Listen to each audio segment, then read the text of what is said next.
Welcome back to the channel, kids. Today is Sunday, May 23rd, and a ton happened this week. Like so much, it's unbelievable. I was tempted midweek to create like a different video, like kind of just highlighting specific things that were going on, but I refrained. I had enough self-discipline to just hold out until today. But man, what a week. All the way from, digital currency news to cryptocurrencies just straight nosediving, huh? I mean, I've said on this channel many of times, listen, cryptocurrencies are a speculative asset. They're not gold. They're not a store of wealth. You're not going to put your money into cryptocurrencies and expect it to store your wealth, because it can go to zero at any point. And man, did this week really kind of illustrated that point, didn't it? I'm going to get into more detail here in a second about cryptocurrencies. So, before I go on this huge rant, because you know how quick I get into them, I'm going to key the timer. But please, for the love of all things good in this world, could you please change that annoying chime? No. Rebecca, I don't want a girly chime.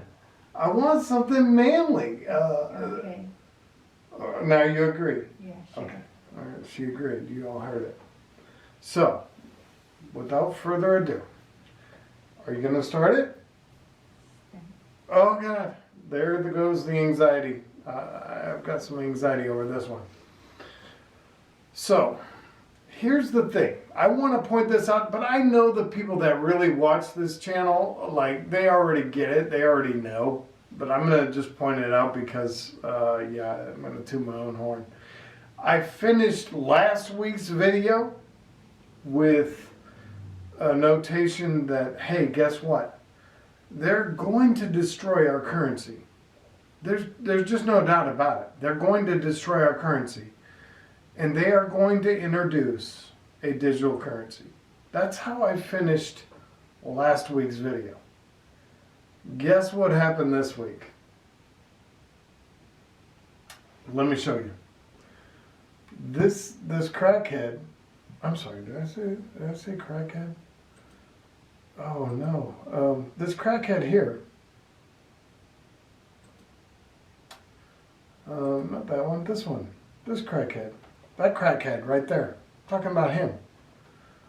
The Fed from CNBC. And just to be clear, like people might wonder, like, why are you referencing CNBC? That's weird. No, it's not weird. I'm referencing CNBC, and I'm going to reference CNBC a lot because to me, like, that's the opposing team, right? Like, you don't just bring up a bunch of articles from, outlets that you agree with. I want to bring up articles from outlets that I don't necessarily see eye to eye with. And then show how, they're right. They're absolutely right. This is one portion of their news that is not fake news. This is real. So the Fed this summer will take another step in developing a digital currency. So they're telling you out loud, listen, we are going to develop a digital currency. It's coming, kids. It's almost creepy the way they're doing it, because this, and I get really angry at this guy, but this guy is almost like that strange uncle that is grooming us. That's what I feel like. Like when I read articles with headlines like this, I feel like I'm being groomed. And that's what they're doing. They're grooming us. So we slowly kind of just accept it. Just lean into it. It's okay. Huh? Does that give you the willies? It should.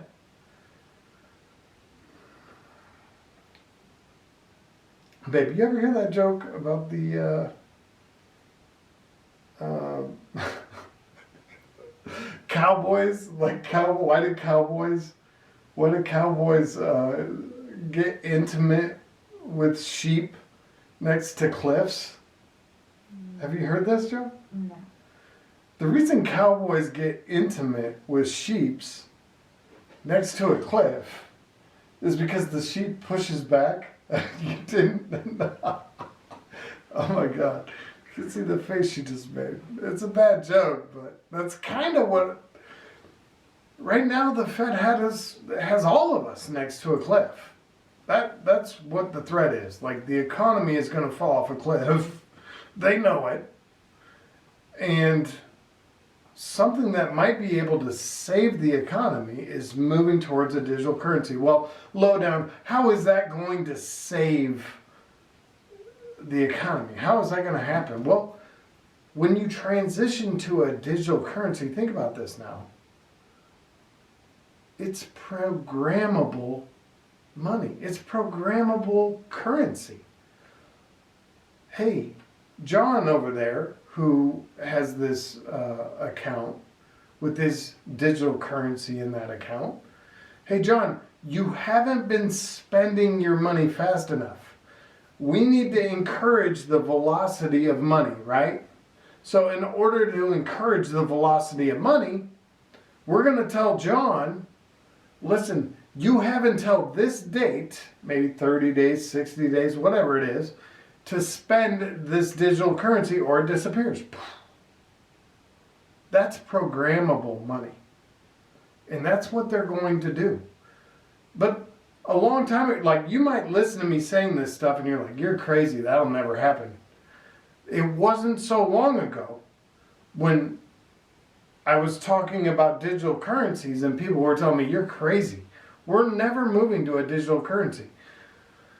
Here it is. Yes, we are. And you know what? The Fed is talking about it. Like, these people are talking about it. They know they're going to do it, and they're telling you. They're grooming you. They're slowly getting you to accept it, that it's coming. So open up wide, because it's coming. Okay. What is the problem with it? Well, besides from what I just described, another problem with it is that there's no anonymity. None. You lose any anonymity you ever enjoyed in the past. They know what you buy, when you buy it, who you buy it from, what your purchasing patterns are. Maybe you buy something they don't agree with. You don't think there's going to be ramifications for that? Kids, this is a rabbit hole that none of us want to go down, but it is coming and they're going to do it. And we're going to go down it.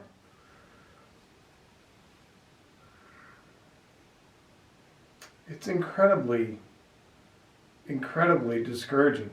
It's discouraging, I think, to see that, We're now talking about a child tax credit. Guess what that amounts to? It amounts to continued stimulus. If the economy is doing so damn great, then why do you need to continue to stimulate the economy? Oh, well, the economy is really on a bounce back. No, it's not. It never has been. That's a big fabrication. If it is, then why do we need to be just giving free money away and destroying our currency? Tell me that.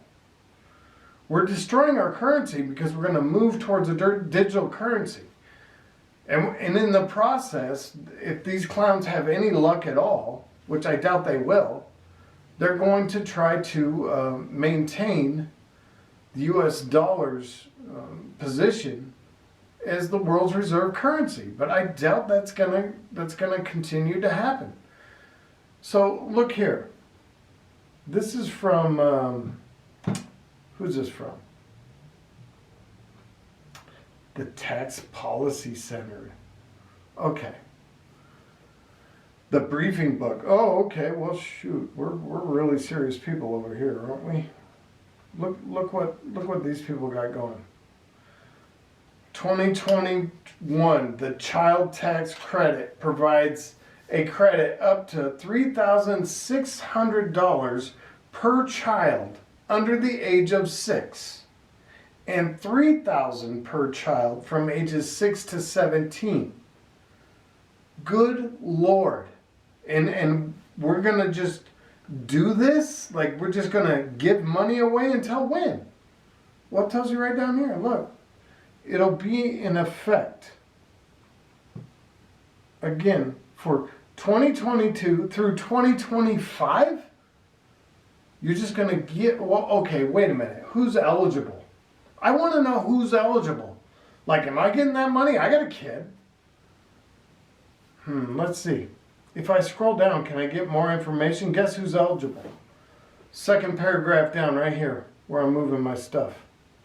Only children who are U.S. citizens. Well, that's a good start. At least it's going to be taxpayer dollars going back to taxpayer people. So only children who are U.S. citizens are eligible for these benefits. The credit phases out in 2 steps. The first step would be this. The credit begins to decrease at $112,500 of income for single parents and $150,000 for married couples. So guess what? I'm safe. Even though me and my wife and I make plenty of money, these people are going to continue to devalue our currency by giving free money to millions of parents across the nation until 2025. Now, you want to tell me that's sustainable. We can sustain that. That's okay. That's okay. Well, I know our national debt is like, I start every show with our national debt. That is not a manly chime. You didn't change it? No. Love. Look, I hate to go into marriage counseling over a phone chime. Like, really, it's going to become an issue between us. Like, we're going to have to work through it, okay? Man, that's 10 minutes already. I've got at least 3 more articles that I need to touch on, so I'll try to go through them real quick. Here we go. This is going to be a window right here, kids. This child tax credit, by 2025, here's my prediction. You're not going to be able to receive this child tax credit in 2025 unless you have an account with government digital currency. That's how they're going to introduce it. They're going to say, hey, you want this child tax credit, enter your information on this really user-friendly website, and now you have FedCoin. CBDC, that's what you got. Central bank digital currency. Okay, and that's how they're going to introduce it. They used a totally different tactic in China. And it was real. It happened. It's already over. Guess what? They were testing it, but this isn't a democracy in China. This is a dictatorship, okay? Let's remember that. So, here's what they did. They said, we're introducing a digital currency, and if you would like to see if you've won anything, all you have to do is enter your information on this application, and there's a possibility that you've won up to $1 million. Well, what Chinese peasant wouldn't sign up for that? Of course they're going to sign up for that. Even if there's a chance you won $100,000. Well, of course. Here, let me put my information in the government website and see. They actually did this in China. That's how they're going to switch over to a digital currency and encourage people to actually put their information in and create an account. That's not fake news. Look. Here it is from CNBC. China hands out 1.5 million of its digital currency in one of the country's biggest public tests. But it's not really a public test. If you read into the article, it was really a lottery. And encouraging these peasants, these people that don't have any ways or means, they have nothing. But all you have to do is enter your information into this government app that's user-friendly. Try to get a cab in China now with money. You can't do it. You have to have your phone to get a cab in China, to get an Uber or whatever it is in China. I don't even know what it is.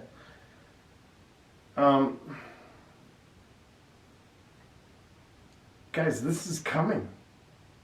And I told you last week, I'll tell you next week and the week after that.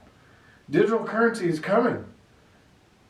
And the ambiguity of cash, like I could pay and remain like unknown. Is ambiguity the right word there, love? I don't think it is.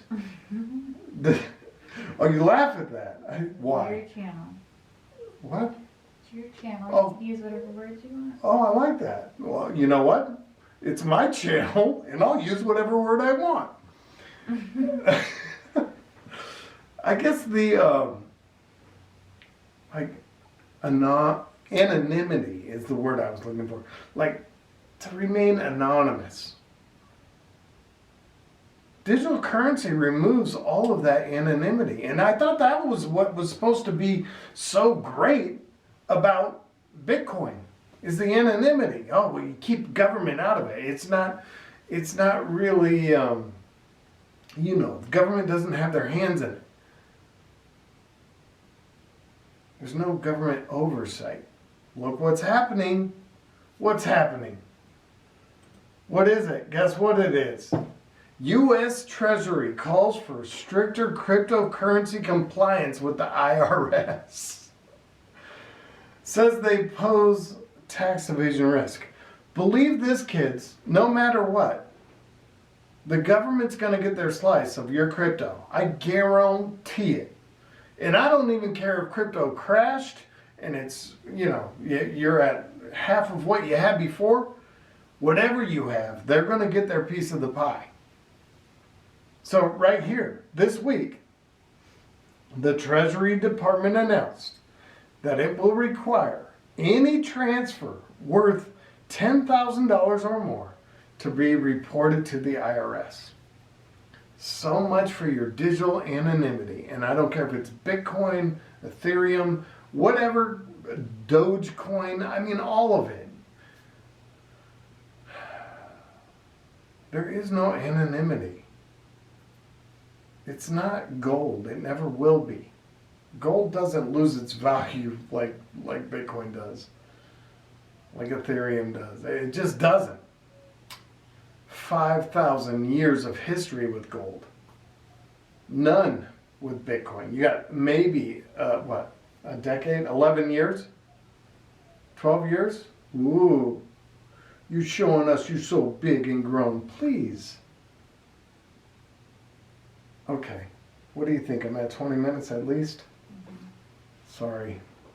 I just go and go. But let's look at what crypto lost this week before I leave you.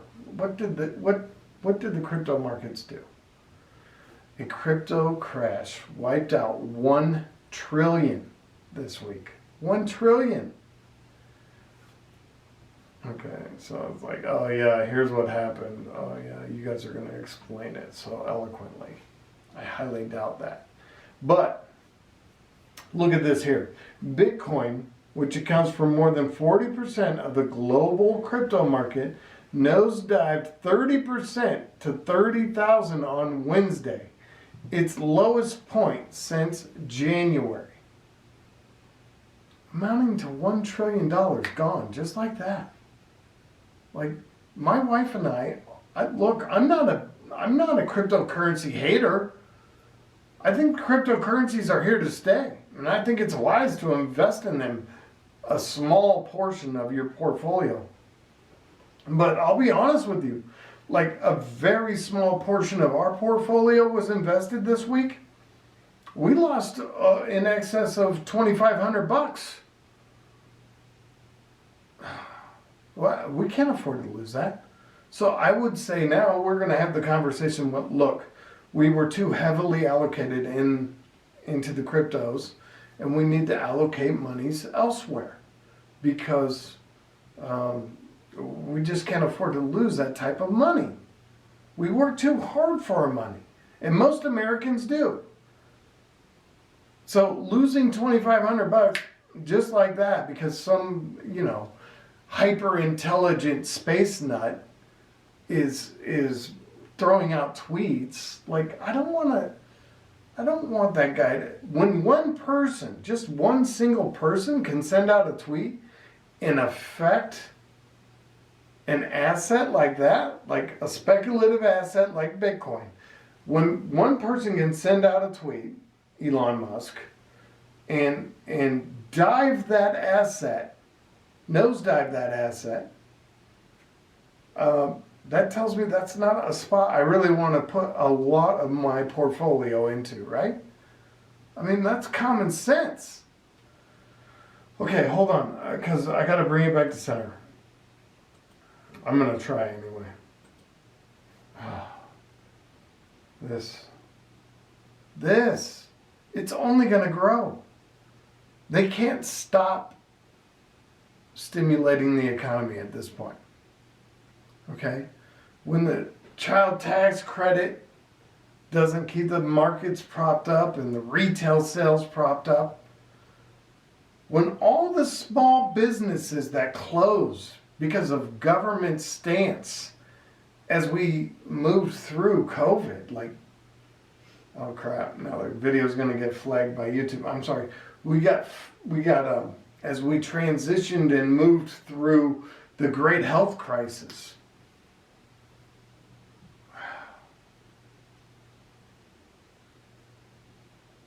And I'm supposed to believe jobs are coming back. I'm supposed to believe that our economy is just booming. We've got ships with cargo containers just waiting to, I mean, they're lined up 50 deep, waiting to bring in imports. And we're sending out the containers completely empty. 2/3 of them. 2/3 of the containers are just going out empty. Because they're trying to get them back and load them back up as fast as they can. You cannot rebuild an economy based on service alone. And that's what we have. All we do is service. We don't produce much of anything. There was a time, I'm going to have to do some research. Maybe I'll put it on next week's video. There was a time when our number one export in this country was entertainment. I'd be surprised to find out that it's something different. But I'm gonna look it up this week, and I'm gonna find out what our number one export is. But for many years there, our number one export was entertainment. Now, how sad is that? Our entertainment sucks, by the way. It's just lackluster at best. I wish this was good news. And I have plenty of people that watch one video and they're like, dude, you're doom and gloom. I can't do that. I'm not doom and gloom. I'm truth. All the articles I show you are truthful. I'm not making anything up. Like, this is the news. That's what I said I was going to create the channel for, was this is the news and I'm going to show you. This is the news you should be paying attention to. Look, I love y'all. You guys put up with my rants, and I appreciate the love, the support. If you watched it this far, please like, subscribe. Even if you didn't like it, I don't know why you would hit subscribe, but you should. Just so other people can not like it too. Okay? Hey, until next week, love each other and make smart choices, please. Okay. We'll see you next Sunday.